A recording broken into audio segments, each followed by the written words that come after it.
Does anybody have what I went over so far? Does anybody have any like questions they're completely confused or don't understand? And this is the time to ask.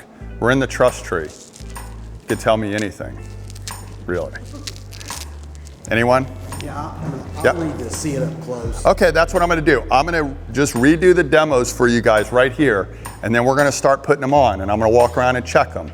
And then we're gonna put them on a couple more times, and I'm gonna have you put them on each other. So the techniques we're gonna show you with these pressure dressings is, it really is just technique. It doesn't matter if you have this stuff, or if you've got a sheet and a beach towel and a t-shirt, whatever, like socks, I don't care what it is. It's the pressure and keeping the pressure on there is what actually matters. My goal is that when you leave here, you're not going, okay, I need to look up some more stuff about it. No, you leave here feeling confident that you could go teach your spouse. You could teach your kids. My kids are 10 and 8, and I can guarantee you they can put on a tourniquet. It might not be perfect, but they understand how to get it on their brother or sister, or get it on me. Because they go with me to the range, or we go out and, you know, we've done some international travel, and every one of us has a little clear bag with a kit in there. And people go, oh, you can't take that through TSA. Never had a problem, ever. So, real quick, hemostatic agents. Anybody in here heard of Solox Rapid? Yeah. So this is our latest, greatest, favorite thing that's out, and reason being is multiple different reasons. So rapid means it starts working in about a minute. Okay. The majority of the other stuff that's out there takes around 3 minutes for it to start working. This is going to start preparing you. It's the repetition, but correct repetitions. If you're doing it wrong and nobody looks at it, that's why. So once you put it on, let me walk around and check it out and just let you know, so that we can correct it right up front. You don't build some bad habits right off the bat. So the tourniquet comes in this configuration, right? This loop. And I will show you how to put it, reset it after I put it on this first time. I can't predict which way you'll carry it. There's holders, like law enforcement carries it here. I have sometimes I'll carry, like if I wear the sidecar, the little sidecar appendix carry, right? It has a spot for an extra mag. You can work a cat tourniquet down into that hole, and I will actually carry one like that. There's Solox Rapid, there's combat gauze, there's Kita gauze, there's several different iterations and generations of hemostatic agents, right? What do I mean when I say hemostatic? To break the word down. But just on the back of this, on the plane, I take this on the plane, I'm telling you, my kids have them in the bottom of their backpack. It's not about what bag you're carrying it in, it's that you have the right stuff and you know where it's at and you can get to it. Okay, and I don't like going, oh, it's in the belly of the plane. No, I want it with me. Or it's in my vehicle. Yeah, I have other kits in my vehicle, but this, I could take it out, or I can sit it right on the seat, or it's important. That's one of the biggest things that people make the mistake. Law enforcement, we've had to work so hard to go, no, you can't keep it in the trunk of your car. If you're 20 feet from your car, you'll bleed to death because you can't get back over there. And it drives me nuts, but it's the way it is. It's hard to get people to kind of, mold them and flex them into like, no, I've experienced this, so this is why you have to do it this way. Hemo's blood, right? Stasis is stopped, right? So the idea is that this is going to help that process. So what's in here is stuff called chitosan. And part of the problem is there's a very low percentage that ever face this in their whole life. So if you're a law enforcement officer and you know that, under a certain percent ever even draw their guns, or whatever the situation may be, are you going to come across an active shooter event in your life? I don't know. But that's why we teach it as it could be a car accident. It could be your family member on a camping trip. I don't care what it is. It's the same. It works for the same thing. What's in this is stuff called chitosan, and it's basically ground up shrimp shells. But the proteins that cause allergic reactions have been taken out of it. So you can use, say again? Shrimp shells, yeah. So it's used a lot in medicine, chitosan. But the proteins have been taken out that cause anaphylaxis type reactions, right? So you can utilize it on anyone. However, whatever kit you're using, what I wanted you to understand is that I find it helpful If I grab that tourniquet in the loop like this, and I can flip this with my thumb, that is the way, if I'm going to use my right arm and put it on my left arm, I want to be able to do this. If I was doing it opposite, I would, does that make sense? And the other nice thing that we like about this is that it doesn't require your body's clotting mechanisms. When I go to grab this tourniquet, even if I'm not looking, if I'm very familiar with it like anything else, I can get myself to this point. Does that make sense? Even if I grab the whole tourniquet and I only have one hand to use, I can look at it, but I also want to know what it feels like in case it's dark out, in case I'm in, this worst situation of my life. And if I grab the whole thing, it's harder to kind of get to that point. So as soon as I feel where I'm at, I get a hold of the loop and I just have my hands through the loop. And what's good about that is it's getting you ready to do that one little throw that's going to make a hole big enough for you to put your hand in there. Does that make sense? And when I'm right here, I can feel that. When these tourniquets first came out, there was no reflective band here, no reflective tab. They just ran to the end, and we started finding ourselves in the dark. We're like trying to find the end of this overseas in combat. We're like, I can't find the end of it. So then we started flipping them up and putting 100-mile-an-hour duct tape around the end of it so it would stick up like that. Well, it's a great thing when a company will improve a product to help save lives, and that's what they started doing, is reinforcing that and putting a reflective end on it. So now we can get a hold of that pretty quick. So when I'm in this position, I'm going to put it on my left arm. I give it one little thing. That's all I do. I just want a big enough loop to get my hand in there. I don't want you using your hand to open it up. A couple guys were like, oh, I'm going to do this. The goal is that you can't use this arm. That's the goal. I can duct tape a tennis ball. There's all kinds of techniques we've used. But then I have to unduct tape everybody. So we only get so much done in one day, right? So this way, I just want you to understand, I'm just trying to get a big enough loop to get your arm in. If I only had a stump right here, what I'm doing is I'm using my arm, but I'm pulling pressure and working with this hand. You see how I'm using my arm? Even if I had a stump, I could probably still do that. And then I'm getting it up high and tight. I'm not using this hand at all to do anything to help me. I grab right here, I pull it tight. I'm going to grab here, cinch it down a little bit more. What you will find with a really, really skinny arm is if you cinch it down too much, you almost can't even tighten this.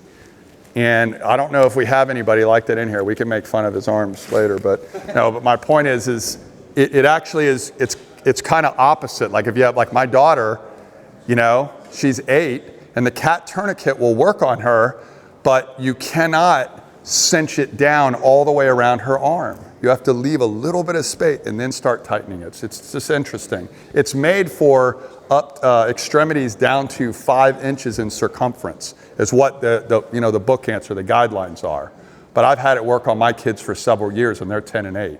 So you can, if you practice it and know the limitations or what you can do with it, you can really learn a lot about it by just actually putting it on somebody. Yeah, it's like, where do I pack? There's so much area in here. What would you think you would need to look for if you're trying to stop a specific spot from bleeding? Where it's coming from. It may not squirt. Where it's coming from. And this may be, so if this thing was filled up with blood right now, would you be able to see where the seed of the bleed is? No, you're going to have to get it out of there, right? And Don's already talked about, like, people are not going to be super happy about this, right, when it happens. So then we're going to start tightening. And right there, I cinch this down so much, that's not even one turn, man, and that sucker's on there. I tighten it until the bleeding stops. I make sure it's locked in. A lot of guys earlier were having trouble when they were tightening it. They were getting to this point and they can't lock it in. You cannot grab this and work against this. Use it like a lever, right? Back here, I can manipulate this a lot better and get it under there using this end. And then I'm grabbing quarter turn to get it under the seat. The only reason I'm doing a quarter turn is because if I do that, the Velcro sticks together. Quarter turn under there. Time. If I was at this point right here, and we're out on a range and I called threat, we got bleeding controlled, I can go back to my gun. Once the threat's mitigated, I need to finish this off. because I don't know what the next 15 minutes or 1 hour holds. So then I would go back, quarter turn, time. So you need to find it, and then it's what we call a stopgap, right? So as soon as you see something like this, what do you want to do? You can't get a tourniquet on it. Pressure above it. Pressure above it, right? Or direct pressure, right? It may be a hole like that, right? So put a direct pressure on it. Doesn't matter how you do it, because you're not running around with this stuff in your hands, right? So you need to free your hands up so that you can do work. I think we all do it. Sometimes we try to go, you know, but I got a better way. You know, we want to keep this easy, because remember, if we're the guy that's sitting on the ground in the video and we've lost that much blood, by the time I sit down, I'm already, my level of consciousness, which is normally the first thing to go with severe blood loss, my level of consciousness, I might, if I wait too long or it takes me too long, I might get to the point where I'm looking at this and I'm going, I might not be able to make that happen. So that's why I'm saying when we have that going on, you got to do it right away. You got to react. So we open it up so we can slide it under using that natural void. There's a natural void down here too, but I'm going high and tight. I don't want to go down here and try to, you know, go up here, try to grab close and work it up. This floor, it slides nice and easy. This is a really easy floor to work on. You'll see when we get out there, the gravel, the grass, the dirt, it's gonna flip this thing over. It's gonna pinch this together. So the closer you grab to your leg, the better. You can control the strap that's underneath there and kind of work it up your leg. We gotta make sure all the furniture is in one room, if you know what I mean, because that will definitely, you'll get made fun of for the little scream that you'll let out. When I get here, it's almost like when you're tightening and cinching down a strap. I would come this way a little bit, and then I take both hands and I lift it up. Do you see? If I don't do that, I have to twist a windlass for that 1 or 2 inches of tension I just got. So then I run it back here. Remember, if I only do a couple inches there, as soon as I start tightening this, that's gonna pop off. And it'll make me a liar, but hear it? So there it goes. So I want to get as much as I can, and what happens is we start going fast and we're like, okay, I'm trying to get the time. But we want to make sure, even if we don't go all the way under the leg, if I run my hands back and forth and I get 5 or 6 inches of Velcro to Velcro contact, this thing's good to go. It's not coming off, unless we get it caught on something. And then I start tightening. I'm gonna see if I can do what I did last time, but it really hurts. So put direct pressure, that stopgap, and then get your kit out and start working, right? So Don's already talked about the bone ends, right? What's the end of a piece of bone like that's been broken? Sharp, right? It's jagged, okay?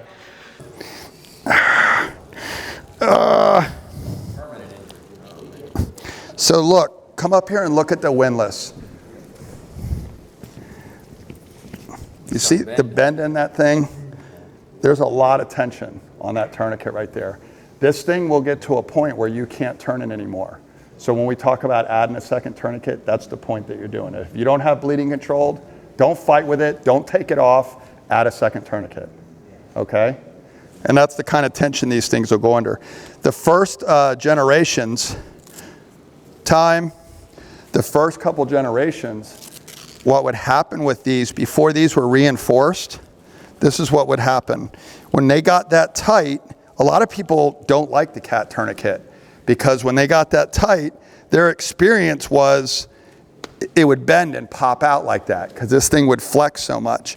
But now, up under the C-clamp, it's hollow. So this locks in under there.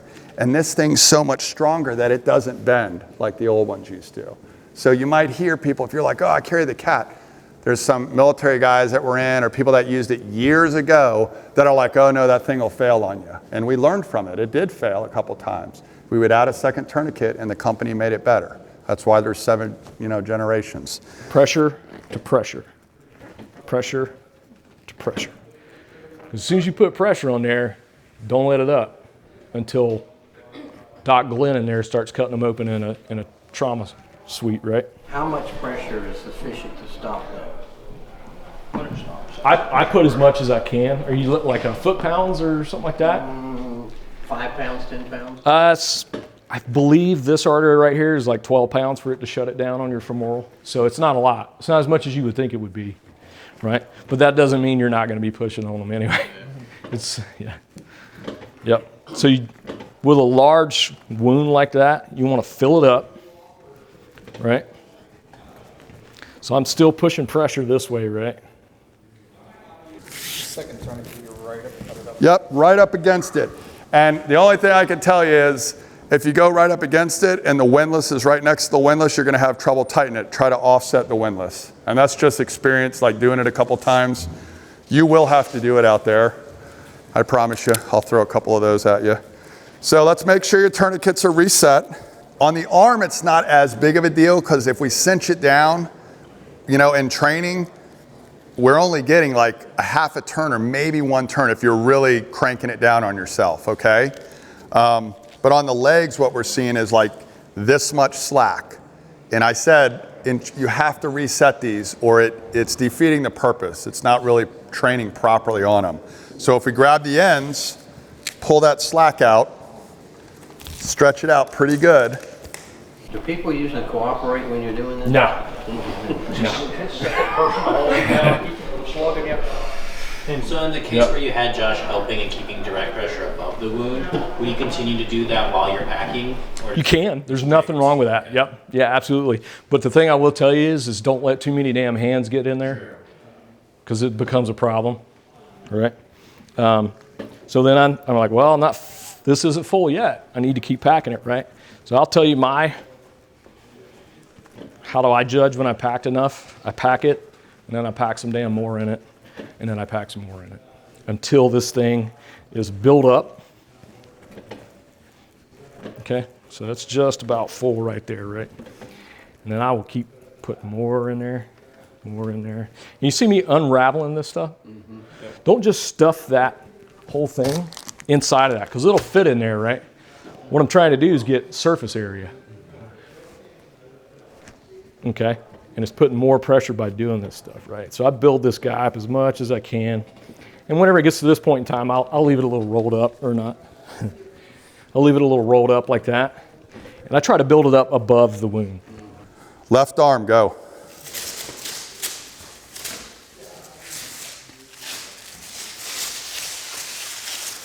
So if you're pulling to the outside of your arm, you'll see that it's a little tougher to get that thing done, right? It's not that you can't do it. 17 seconds, good job. Holler out time so I can hear you. 23 seconds, good job. Go ahead and take them off if I've already looked at you. Good job. Good, 30 seconds on the money. Good.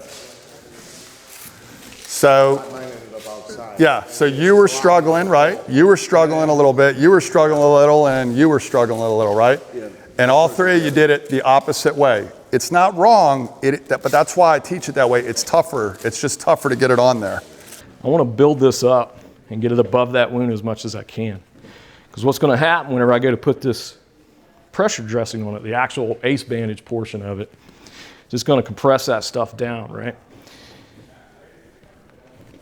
And if you guys think about a gunshot wound real quick, like ballistics, right? So when a bullet passes through a body, what's it dumping in it? Energy, right? Energy is created, it doesn't disappear, it dissipates. So when it goes through a person, it's dissipating that energy in there. So what is it doing whenever it goes through? You guys seen ballistic gelatin shot before? So stretching all that stuff out. So if I just stuff basically what the hole looks like is all that tissue, fascia, or all those things stretched out when a bullet passes through there? Yeah, absolutely. Yep. So if I don't pack it full and then pack some damn more in it and then wrap it tight, what's going to happen is if it's, oh yeah, that's enough, and it's really not enough, and you start wrapping it, we start moving you around, it's going to snatch that clot out of there. That you just did all that work to try to take care of, right? So once you get this where it needs to be, Keep it tight, keep it on there, wrap it.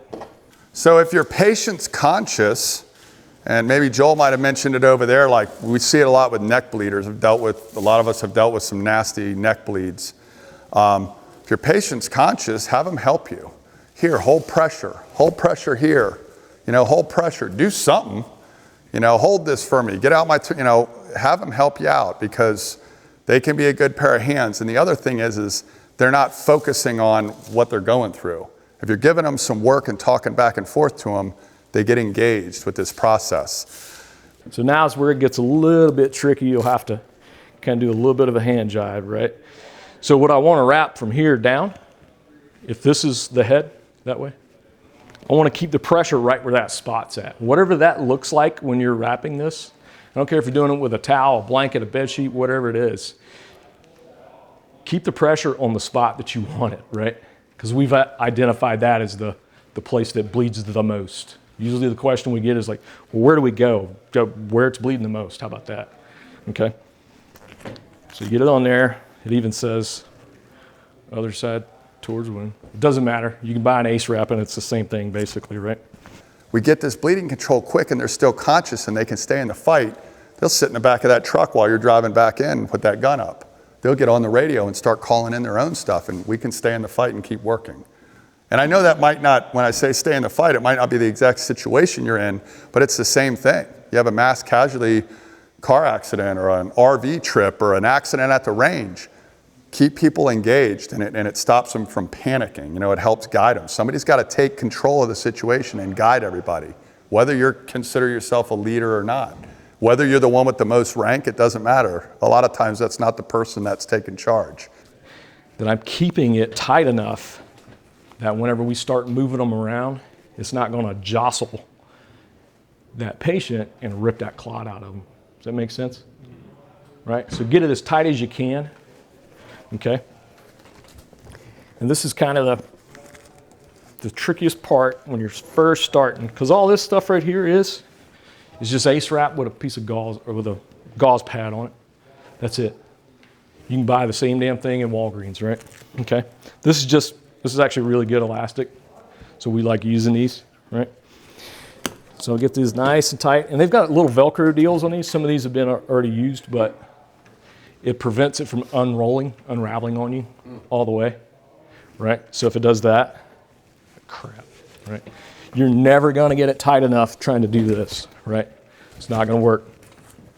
Josh, put your hand back right there. Perfect. Now, I'm gonna take and roll this guy back up. Make sure you're doing it correct. I'm walking around to the other guys, all right? You can still apply it a couple more times. Good, good. I wound up with mine backwards. Good. Put it on the first time. Yeah, and it happens. That's what he did up there, and I just, you know. Good. Oh, so make sure. So look, and I want to show you this. Here, come up front real quick. Not diming you out. It's a good teaching point. Hey, everybody look up here real quick. So if we look at how the tourniquet's applied, even if it's tight enough and we have bleeding control, what's the problem right now?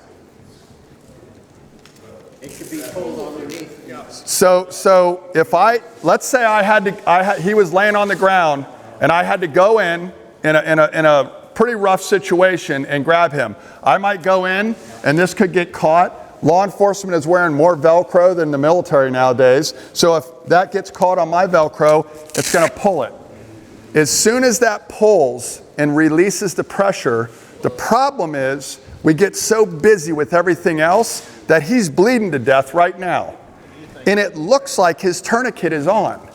So if I don't reassess by sticking my fingers under here and go, oh man, I lost my tourniquet, I gotta redo it. But the whole issue was from the beginning, after he tightens that windlass, he's gotta do that quarter turn. I'm not saying, you can't rip that thing out of there, but it helps. Does that make sense, guys? Okay, go ahead, take. So could you put one of these on a leg that you've already put a tourniquet on? Like, let's pretend this is a tourniquet. Yeah, absolutely. You're not just going to leave an open wound, right? You want to dress it, right? This is a pressure dressing, okay? You just wrap it and wrap it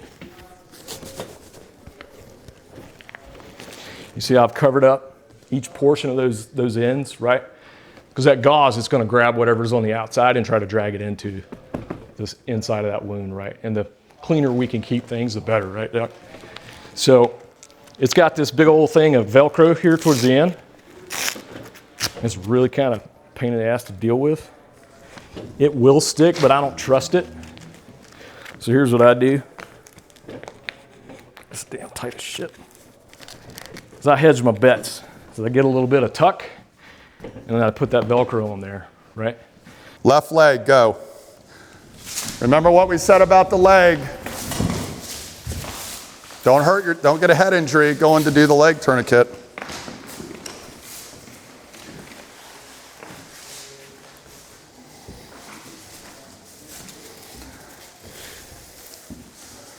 Good. Do not go over anything in your pockets, right? If you have some in your pocket, 24 seconds, good job. 27, 28, good. Make sure you get all that Velcro. So you shouldn't be able to get your fingers underneath this thing, right? Another technique, you don't have to do this, but another technique, like if I wanted to get it over to the top of that spot right there a little tighter, it's called belting, right? So if I wanted to put it right there, more pressure in this spot. See what it's doing? Putting more pressure down on it. But if I started up here and I was like, oh, there's a spot, and I went to do that and I stretched it, you see what's going to happen? It's going to put pressure in a different direction. Don't do that, okay? Now, do you have to do that? No. You can get this thing as tight as can be just like this, right? But if you wanted to put more belts, you can, right? 33 seconds. So what's my big concern with the 30 seconds?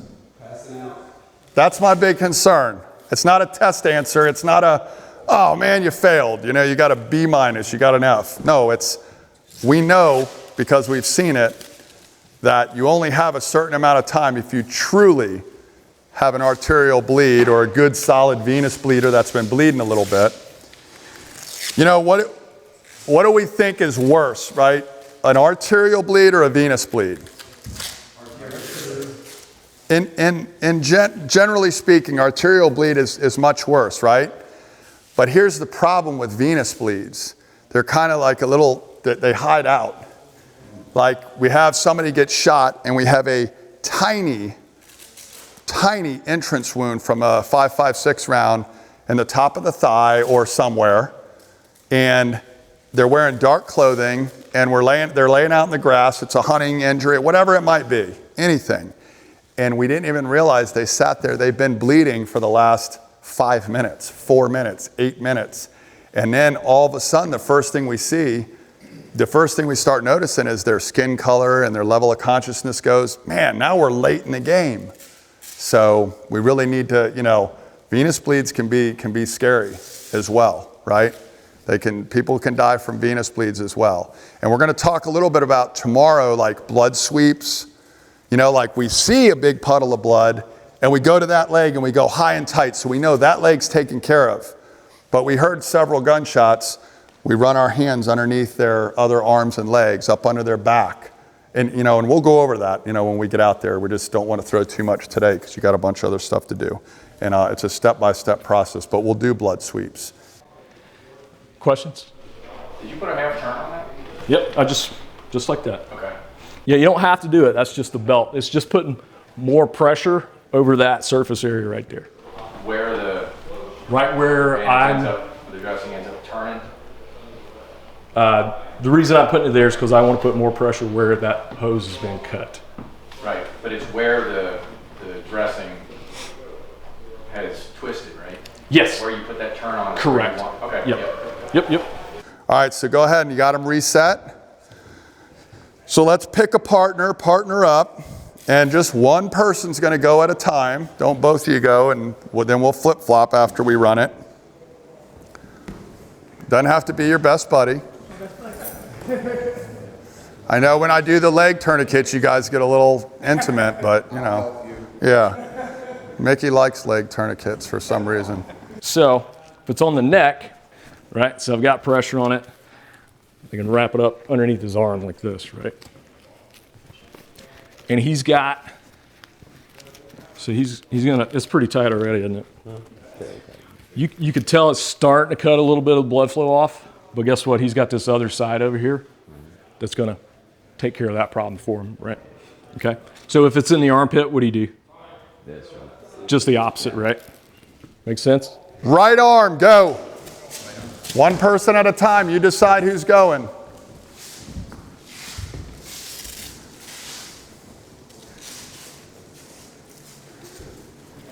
Put it on tight. I mean, don't, high and tight, guys, high and tight. Just because you're not putting it on yourself, you still need to get high and tight. 18 seconds, good job. Nice. And you see, like over the sweatshirt, we say one layer of clothing, but a t-shirt and a light sweatshirt is fine. You know, start getting into it. 28 seconds, good job. Start getting into really thick winter clothes and stuff.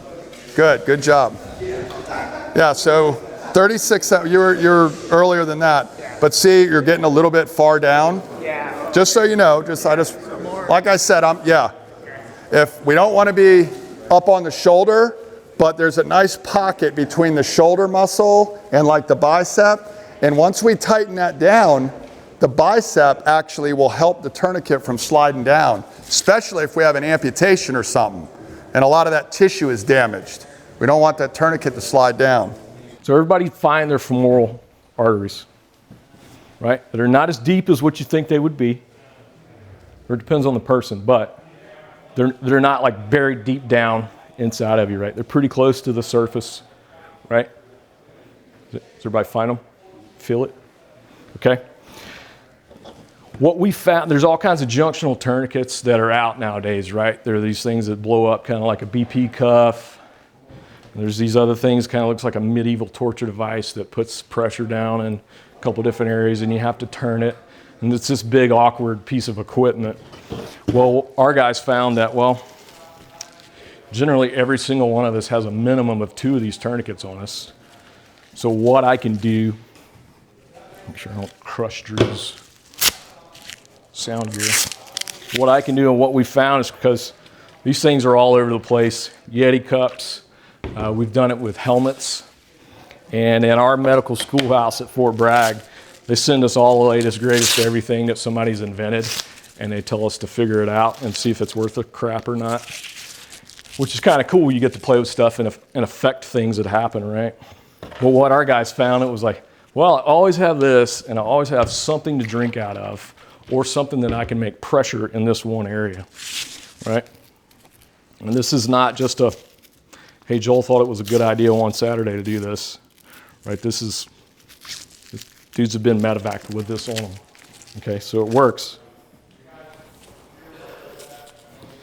Okay, you guys see where I'm going with this? So if this is going in here, right?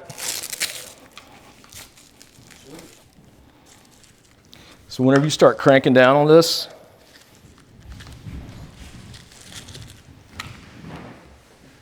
I can feel my body fighting against it right now. What's our placement?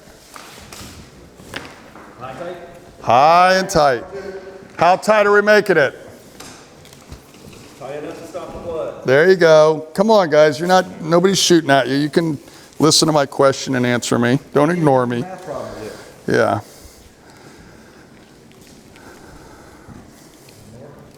3 times 7. 3 times 7. 29 seconds. 32 seconds. And what happens whenever you start cranking down and pressure gets put on it is it ends up kind of canting that, whatever hard object it is, and putting pressure directly right over the top of that. So this works really well. And all you need is 2 tourniquets and some sort of hard object, right? Make sense? I wouldn't use like a little crappy water bottle or something, but something that's sturdy that'll stay in this area, right? Any questions on that? It's a pretty slick technique, man. Good job. Guys, make sure, listen, if you're putting it on somebody else, it does get a little tough if they have stuff in their pockets. Everybody's carrying a phone, a knife. We talked about drop-down holsters for like law enforcement or military, you know. They have something that's there. You have to get that out of their pockets, honestly, what we would do sometimes is you take a pair of trauma shears or, you know, you got to be careful with a knife, but I'm just saying, if you cut the bottom side of someone's pocket, most of their stuff falls right out on the ground if they're sitting on the ground, okay? However you have to do it, make sure that you're not going over the top of it, because a cell phone these days will affect whether the tourniquet's going to get close enough to the extremity and actually cut off the circulation, okay? Drop down holsters, if you guys are wearing those out there, you come across that. If there's enough slack, you can tuck that strap behind the holster strap. If not, we're gonna have to unclip that leg strap and move it out of the way. Everybody understand that? Step on up. Any questions? All right. I want everybody to get their hands on one or both of these at a minimum. All right. The patient on the ground, the patient left arm, the patient left arm.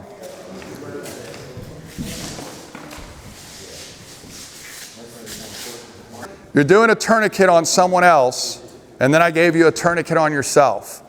This is building blocks.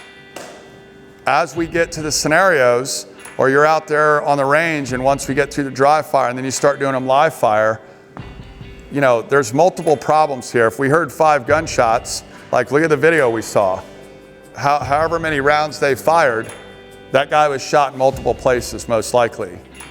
He had a lot of blood up around his upper extremities too, but it probably wasn't as severe as the leg. But I just want you to be thinking, you could have to put on a tourniquet yourself. You know, if you run out of ammo and you're reloading out in the open or something, I might give you a tourniquet, you know?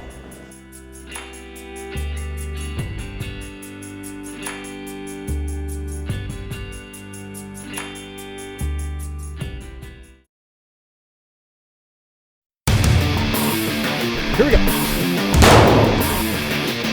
Tap, tap. See, tap, tap, tap.